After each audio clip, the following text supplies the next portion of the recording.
আপনি কি আপনার পেজ বা প্রোফাইলে এই ভুলগুলো করছেন? তাহলে আপনার পক্ষে কখনোই কন্টেন্ট মনিটাইজেশন পাওয়া সম্ভব না। হ্যালো এভরিওয়ান, আসসালামু আলাইকুম।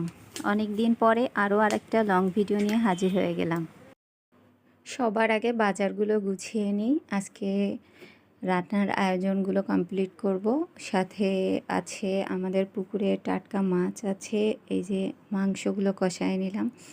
ভিতরে আমার ছেলেটা একটু খেলা করতেছে, তার ভিডিওটাও করলাম।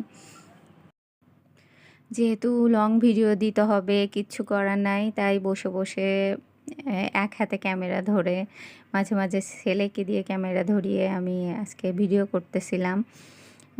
যেহেতু রমজান মাস, রান্নার প্রস্তুতি নিতে হবে এবং ভয়েসও দিতে হবে, তো কি আর করার, একটু দেরি হচ্ছিল, তারপরেও করার চেষ্টা করতেছিলাম। এই তো প্রায় কোটা বাছা কমপ্লিটের পর্যায়ে। এবার আমি আমার বাচ্চাদের খাবার বানাবো, সেই জন্য আমি রেডি করতেছি। পেঁপে রান্না করব। আমার মতো যারা এখনও কন্টেন্ট মনিটাইজেশন পান নাই, তারা এরকম একটা করে লং ভিডিও দেওয়ার চেষ্টা করবেন। সপ্তাহে 3টা করে লং ভিডিও দিবেন, মোটে না পারলেও 3টা করে দিবেন। কারণ কন্টেন্ট মনিটাইজেশন থেকে, স্টোরি থেকে, আপনি পোস্ট থেকে, রিলস থেকে, লং ভিডিও থেকে, সব কিছু থেকে আপনি ইনকাম করতে পারবেন। যদি এই সোনার হরিণটা আপনি একবার পেয়ে যান, তাহলে তো আপনার আর কিচ্ছু বলার নাই, আপনি সব কিছু করতে পারবেন।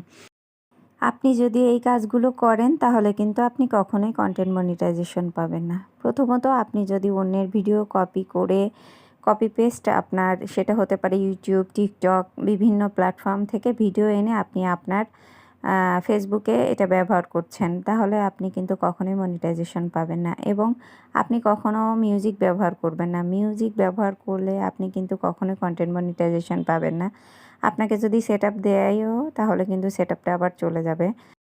যারা এখনও কন্টেন্ট মনিটাইজেশন পান নাই, তারা চেষ্টা করবেন একটু লাইভ করার জন্য। প্রতিদিন হোক বা মাঝে মাঝে হোক, একটু লাইভ করার চেষ্টা করবেন, যেহেতু ফেসবুকে নজরে যাতে আসতে পারেন। যেহেতু লাইভ করলে অনেকটাই ফেসবুকে নজরে আসা যায়। কারণ হলো যে লাইভ মানেই অন্যরকম কিছু।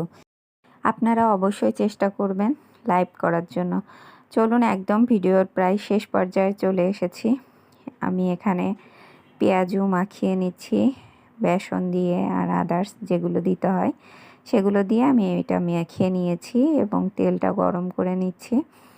এটার মধ্যে আমি পেঁয়াজগুলো দিয়ে দিব। পেঁয়াজগুলো দিয়ে ভালো করে ভেজে নিব। একটু একটু করে দিতে থাকবো পেঁয়াজগুলো। তারপরে